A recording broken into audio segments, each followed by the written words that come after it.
Let's talk about this heat wave that we have. You've all heard about it so far, Sunday through Wednesday. It's our first heat wave of the year, but what makes this one unusual is how intense it's going to be for June. We see 4-day heat waves multiple times a summer sometimes, but it's the intensity and the potential for 100-degree heat inland and even the beaches. Those of you at the shore getting to 90 degrees 3 days in a row, that is more unusual. So let's take a look at how to stay safe. You want to stay cool. In the air conditioning is always great, but if you're outside, you have to know the symptoms of heat exhaustion versus heat stroke. Heat stroke is a medical emergency. Confusion, dizziness, becoming unconscious here. You need to call 911 if you or someone you know is seeing those symptoms. Heat exhaustion, not as significant. It's not a medical emergency, but it is something that could knock you out for the rest of the day. I've had heat exhaustion once. I was in Italy for it. I was dizzy. I had some nausea. Sweating was heavy. It wasn't pleasant for the rest of the day, but I got into air conditioning, and maybe 6 or 7 hours later, you recover. So that's just important to know. Stay cool, stay hydrated. And if you don't have air conditioning, there are cooling centers that are up and down the shore that you can go to. Go to NJ211 for that. Here's a look at our weather alerts. We have an excessive heat warning for all of these counties in red from Sunday until Wednesday. This includes inland Monmouth and inland Ocean County.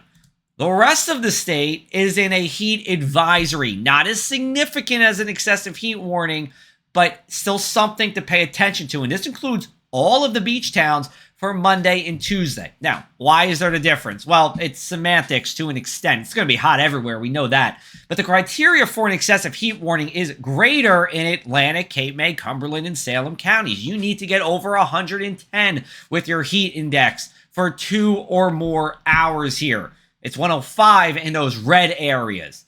We look at the heat advisory criteria, a whole bunch of colors here. We'll focus on the shore. 100 to 104 heat index for Monmouth, Ocean, and Eastern Burlington. Once you get south of there into Atlantic and Cape May, then it's 105 to 109. Now, this means, again, it's going to be hot everywhere, but this is another way to look at the heat. I think this is a great tool from NOAA. This is the heat risk tool, and what we're looking at is Sunday. Now, along the immediate coast, like LBI, Seaside, it's in that moderate, but most of us, including a good part of the shore, is in this major, which means everyone outside or without air conditioning is impacted by this heat. Then we go to Monday. We're getting into the core of this. Inland highs, 95 to 100. We're in that major pretty much everywhere up and down the coast, and that does include all of inland, Atlantic, Cape May, and parts of Ocean. And where you're not in that, you're in that purple, which is extreme. That is really dangerous to be outside for any time more than 20 minutes if you're not taking precautions here. So if you work outside, you got to stay cool, get the ice going, make sure you're taking frequent breaks. Tuesday's probably the absolute peak of the heat. Inland highs over 100 in spots. Morning lows too, 75 to 80. If you don't have air conditioning, this is tough to sleep in. That is for sure.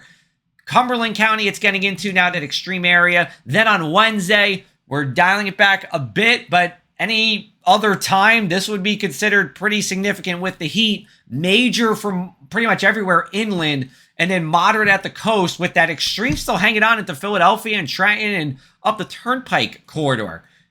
I'll leave you with this too. Heat-related deaths are preventable. Look before you lock. This is for outdoor temperatures of 80 degrees. After an hour, it feels like 123. How about when it's 90 or 100 degrees out? Now you're talking about after an hour feeling like 170 in there. Not good for your pets or your children. Just look in the back seat before you lock the doors. In terms of how historical this is, well, we'll start with this. The last time we had a 5-day heat wave was either 2 years ago at ACY Airport or in Freehold, northern part of the inland shore counties, last August. We see this pretty much every year. The last time we had 200-degree days, though, that's a little more rare. I mean, at ACY Airport, we have to go 14 years since the last time we saw that, and that is possible on Monday and Tuesday. Freehold, we actually saw it 3 years ago, and then let's get into the stuff that really is rare. So 3+ 95-degree days in June at ACY Airport does not happen often. The last time it happened was 2008. And when you look at the low temperatures, it is possible, not definite, but possible AC Marina stays above 75 for 3 days in a row in June. It's only happened once before, and that goes back to 1874. The reason for that, think about the ocean. Not really all that warm just yet. So that's what we have going on. We'll keep you updated as we go forward into the next couple of days here with actually my fill-in meteorologist, John Rocco. I'm going to talk to you about him on Sunday, but he'll be filling in and do a great job. He'll be with you talking about this.